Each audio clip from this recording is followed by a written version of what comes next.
আসলে যদি একজন মক্খর হয়, আসলে যদি একজন চান্দাবাজ হয়, আসলে যদি একজন ধান্দাবাজ হয়, আসলে যদি একজন ক্ষমতার অপব্যবহার করে মানুষের সংসার নষ্ট করে, এমন যদি তার প্রমাণ থাকে, আপনাদের মাধ্যমে আমি প্রশাসনকে জানিয়ে দিতে চাই, অবিলম্বে আব্দুর রশিদ সরকারকে গ্রেফতার করে আইনের আওতায় এনে আইন বিচার করে এলাকার সিন্ডিকেটকে ভেঙে দিয়ে এলাকার মানুষের মধ্যে শান্তি ফিরিয়ে দিবেন, আপনারা সহযোগিতা করবেন।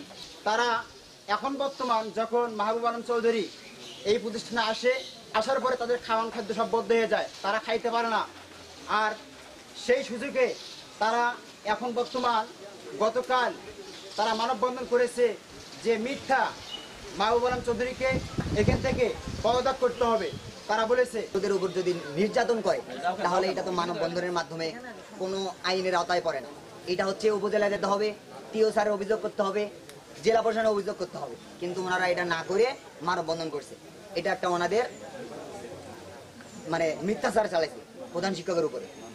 তো তার খুব সুন্দরভাবে পড়ালেখা হয়, বা ওখানে আমি দেখছি যে বৃষ্টির মধ্যে সবগুলো স্কুল বন্ধ। আমার প্রচারপুরে স্কুলে গেছি, আমি স্কুলে ওখানে যা দেখছি যে প্রচারপুরে স্কুল খোলা হয়নি। কারেক্ট 9টার সময় হেডমাস্টার সহকারী যে হলো ভারপ্রাপ্ত যে হলো হেডমাস্টার, উনি আসি নিজে খুলছে, স্কুল খুলছে, দপ্তরিকে ফোন দিয়ে নিয়ে আসি স্কুল খুলছে।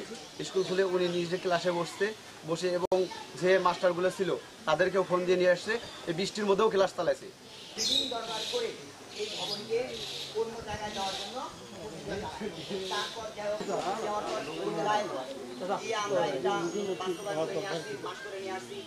তারপরে ওয়ার্ড মেম্বার আব্দুর রশিদ মিস্ত্রি, ওনাকে সরকার বলা আমাদের জন্য মুখে শোভা মানায় না।